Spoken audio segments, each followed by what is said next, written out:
Former Secretary of State Colin Powell has passed away at the age of 84 from complications tied to COVID-19, despite the fact that he was fully vaccinated. Thanks for staying with us on this Monday night. I'm Tamsin Fidel. I'm Vanessa Freeman. Secretary Powell's death is once again shedding light on breakthrough cases of coronavirus. Sadly, in this case, a fatal one. But it is important to point out Powell did suffer from pre-existing conditions, including the blood cancer, multiple myeloma, which can have a devastating effect on the immune system. And joining us to talk more about it, Dr. Khanijo, a pulmonologist with Northwell Health. And Doctor, thanks so much for joining us this afternoon. Thank you for having me. First of all, let me ask you, how concerned should people be about these breakthrough infections becoming fatal? Because that is what everyone heard when they clicked on and heard the sad news this morning. And I think we should all be sad that General Powell passed. Coronavirus is still a thing that's here. It's still around us, and I think we should all continue to be as cautious as possible. The CDC put out data that shows you're 11 times more likely to pass away from severe coronavirus infection if you're unvaccinated, and vaccination also decreases your risk of contracting the disease and spreading the disease. And so all of that is important. What is also important to know is that breakthrough infections do happen, and that's why getting shots into people who are unvaccinated becomes more and more important, because we don't want to spread the infection to people that are older, people that are sick or have pre-existing medical conditions.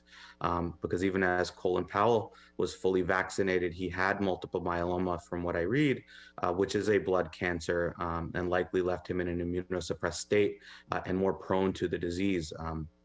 And as a society, as we try to protect those around us and not just ourselves, I think that sort of reiterates the importance of getting vaccinated. And how soon should someone get vaccinated if they do have a pre-existing condition, even if they did receive their initial vaccine for the booster, that is? So, I mean, the data seems to show that at about 6 months, post your completion of vaccination is when your antibodies start to wane for people that are generally healthy. So that's probably a good point if you fall into one of the approved groups to get your booster shots that you should. For people that are immunocompromised, it's obviously a discussion to have with your doctor, particularly if you're on any sort of chemotherapy or immunosuppressive therapy. But getting vaccinated and making sure you have an antibody response is going to be very important as we continue to fight through this as a society. Your message to viewers, of course, seeing this, who might be on the fence about getting vaccinated, because there are people out there who are not feeling comfortable about it, now thinking the vaccines don't work. What is your message to them? I think the truth is I may not change a lot of minds. I hope I can, but what we're seeing here is not a case that the vaccines don't work, but a case that we can still spread the disease, and particularly people that are unvaccinated carry a higher burden of spreading this.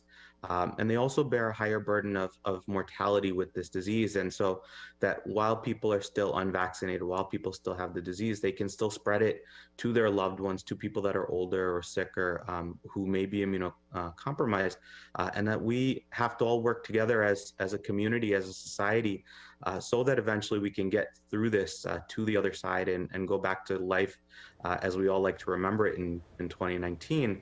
But this, I don't think, is a failure of the vaccine, but it's an unfortunate case of Colin Powell, former Secretary Colin Powell, who was immunosuppressed and immunocompromised, and unfortunately bore a strong burden from this despite being vaccinated.